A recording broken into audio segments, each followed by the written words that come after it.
میرے پیارے آقا صلی اللہ علیہ وسلم کے پیارے دیوانوں، آئیے وہ حدیث پاک مجھے یاد آتی ہے۔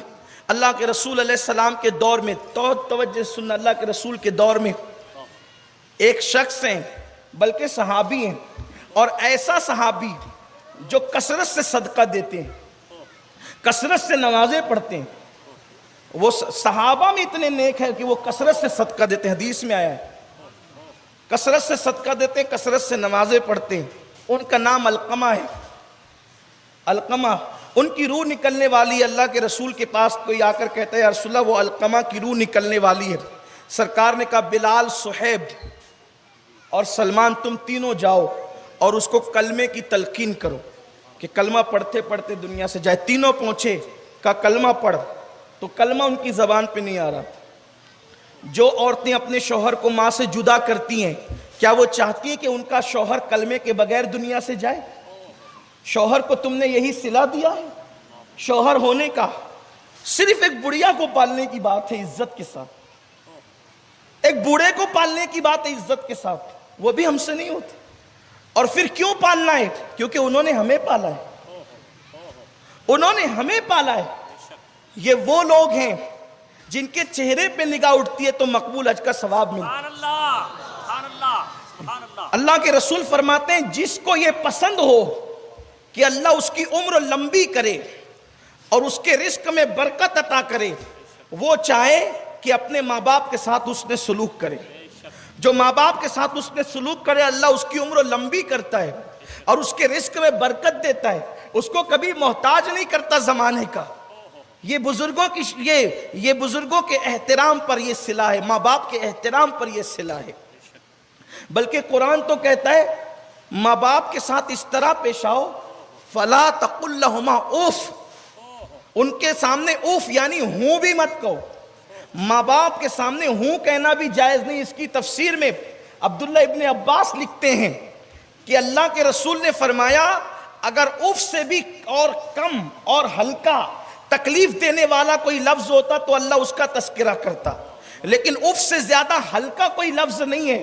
اس کا مطلب ماں باپ کے سامنے اوف کہنے کی بھی اجازت نہیں ہے۔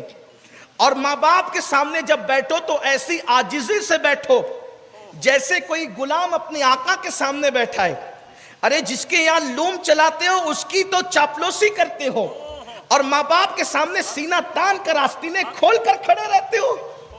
ترقی کرنے چلے ہو، کس کو ترقی ملے گی؟ ماں باپ کے گستاخوں کو، جن کو شہید ہو کر بھی جنت نہیں مل سکتی، ان کو دنیا میں کیا خاک ترقی ملے گی؟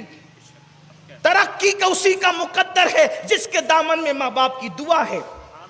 سب کی چاپلوسیاں کرتے ہو، کبھی ماں باپ کے سامنے بھی تو غلاموں کی طرح رہو، ان کے سامنے بھی تو کبھی ماں باپ کے سامنے بھی تو کبھی عاجزی کرو۔ اللہ نے فرمایا ان کے سامنے اوف بھی مت کرنا، یعنی ہوں وہ کوئی جواب دینا، بک بک کرے نا، ہنسنا نہیں، ہوں نہیں کرنا۔ اگر وہ بیٹھے ہو تو ان کے سامنے کتاب پڑھنا بھی بے ادبی ہے۔ اور تو کون سی کتاب پڑھ سکتا ہے؟ تو کون سی کتاب پڑھ سکتا ہے ماں باپ کے سامنے بیٹھ کر؟ لا کتنی بڑی بھی کتاب، اس کے کتنے صفحات پڑھ سکتا ہے؟ پڑھ اور مجھے بتا اس پہ ثواب کتنا ملے گا۔ ارے کتاب میں درجنوں گھنٹے نظر لگا کر تجھے جو ثواب نہیں مل سکتا، ایک سیکنڈ میں ماں کا چہرہ دیکھنے پہ ملے گا، کیونکہ اللہ کے رسول نے کہا ماں باپ کے چہرے کو محبت سے دیکھو تو مقبول حج کا ثواب نصیب ہوتا۔ سبحان اللہ، سبحان اللہ۔ سوچو تو صحیح۔ اسی لیے وہاں کتاب نہیں پڑھنا، وہاں بیٹھ کے کتاب نہیں پڑھنا، وہاں تو ان کا چہرہ پڑھنا ہے۔ اس لیے کہ کتابیں پھر پڑھی جا سکتی ہے، لائبریریاں زندہ رہے گی، لیکن وہ چہرہ قبر میں چلا گیا تو پھر کبھی پڑھا نہیں جا سکتا۔ لوگ صرف نماز روزہ حج و زکوٰۃ کو دین سمجھتے، ماں باپ کی قدر بھول گئے، ماں باپ کی قدر فراموش کر گئے۔ میں تو دیکھتا ہوں کہ جو دینداری کے ٹائٹل لے کے پھرتے ہیں ان کے پاس بھی اب میں ماں باپ کی قدر نہیں دیکھتا۔ ان لوگوں کے پاس بھی وہ قدر نہیں ہے جو حدیث میں آئی ہے، جو حدیث میں پڑھ رہا ہوں، میں نہیں دیکھ رہا ہوں۔ شاید میری نظروں میں کوئی کوتاہی ہو گئی ہو، لیکن بہرحال مجھے نظر نہیں آ رہا ہے۔ حضرت یوسف علیہ السلام باپ کے آنے پہ اٹھ کر کھڑے نہ ہوئے تو قدرت نے کہا یوسف اب کے بعد تیری نسل میں کوئی نبی پیدا نہیں ہوگا. اپنے ابا بھی آتے ہیں. لیڈروں کے لیے کھڑے ہونے والوں کبھی باپ کے لیے بھی کھڑے ہوئے ہو؟ لیڈروں کے لیے کھڑے ہونے والوں کبھی ماں کے لیے بھی اٹھ کے کھڑے ہوئے ہو تعظیم میں؟ جناب یوسف علیہ السلام. لیکن اس کے بعد حضرت یوسف علیہ السلام کو اولاد ہی نہیں ہوئی. اللہ کی شان یہ. اس سے پہلے اللہ نے 10 بیٹے دیے, 10 کے 10 نبی, بعد میں نبوت تو خاندان میں, لیکن اس کے بعد کوئی بیٹا نہیں ہوا. آپ کیا سمجھتے ہیں ماں باپ کو؟ گھر کا کچرا. لوگوں کے سامنے عاجزی کرتے ہو دکھاوے کی, کبھی ماں باپ کے سامنے بھی. اتنی پیور محبتیں کہیں نہیں ملے گی آپ کو. ہر محبت میں مفاد پوشیدہ ہے. یہ وہ دیکھو میں نے یہ بات تمہیں پہلے بھی سمجھائی تھی, شاید آپ بھول گئے ہو یا یاد نہ رکھا ہو. ہر آدمی اپنی صفات سے محبت کرتا ہے, کوئی اپنی ذات سے محبت نہیں کرتا. مقرر سے کیوں محبت ہے کہ وہ مقرر ہے, صفت ہے. قاری سے کیوں محبت ہے؟ قرات کرتا ہے, صفت ہے. عالم سے کیوں محبت ہے؟ علم ہے, صفت ہے.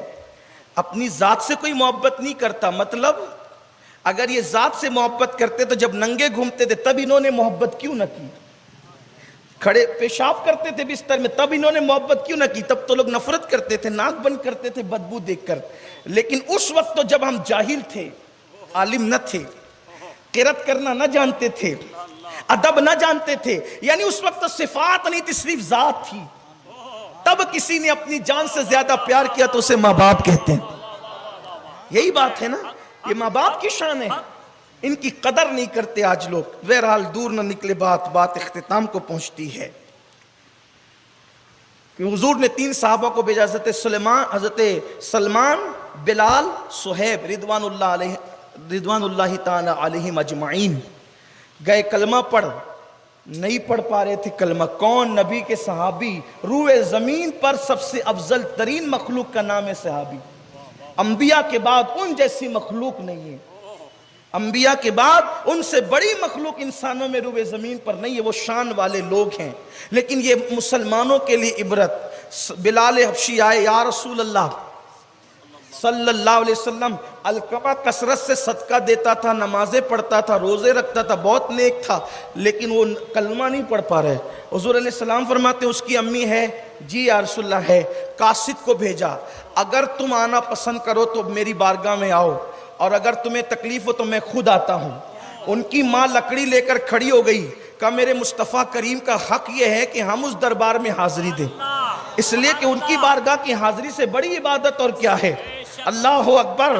تو ان کی ماں لکڑی ٹیکتے ہوئے آئی. سرکار نے فرمایا تو جھوٹ بول یا سچ بول, مجھے بتا دیا گیا ہے حقیقت کیا ہے, لیکن بتانا سچ کہ تیرے بیٹے سے تو راضی ہے کہ ناراض. عرض کی یا رسول اللہ میں اس سے ناراض ہوں. سرکار فرماتے ہیں اب میں تیرے بیٹے کو آگ میں جلا دوں گا زندہ. انہوں نے, ماں کی ممتا تھی, ممتا تڑپ گئی. عرض کی یا رسول اللہ ایسا نہ کریں. سرکار فرماتے ہیں کہ اگر تو اس کو معاف کر کے راضی نہیں ہوگی تب تو وہ جہنم میں جلنا ہے اس کو, تو ایک کام کر تو اس کو معاف کر دے. کہا حضور میں نے معاف کر دیا. سرکار نے حضرت بلال سے کہا بلال کہیں ایسا نہ ہو کہ زبان سے معاف کر کے دل میں اندر ہی اندر ناراض ہو. اس کی رضا یا ناراضگی گھر جا کے پتہ چلے گی. اس نے واقعی معاف کیا یا نہیں کیا اس کے گھر جا کے پتہ چلے گی.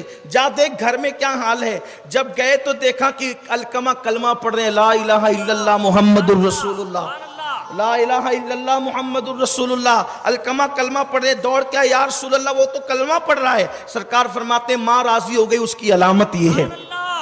ان کا انتقال ہو گیا. سرکار نے فرمایا غسل دو, اب توجہ, غسل دو, کفن پہناؤ, میں خود جنازے میں شرکت کروں گا. علقمہ پر میرے ماں باپ قربان, ہزاروں نیکوں کی نیکیاں قربان کہ حضور جس کے جنازے میں شرکت کے لیے آئے. حضور جنازے میں آئے, قبر میں دفن کیا, اور دفن کرنے کے بعد قبر کے پاس کھڑے ہو کے اعلان کیا, لوگوں اگر تم نے اپنی بیوی کو اپنی ماں پر اپنی بیوی کو ترجیح دیا تو اس پر اللہ کی, رسول کی اور سارے فرشتوں کی لعنت ہے. اگر تم نے بیوی کو ترجیح دیا ماں پر تو تم پر, اس شخص پر جس نے ترجیح دیا ہے بیوی کو ماں پر, اللہ کی، رسول کی، سارے فرشتوں کی لعنت ہے، اور پھر فرماتے ہیں نہ اس کا فرض قبول ہے نہ اس کا نفل قبول ہے۔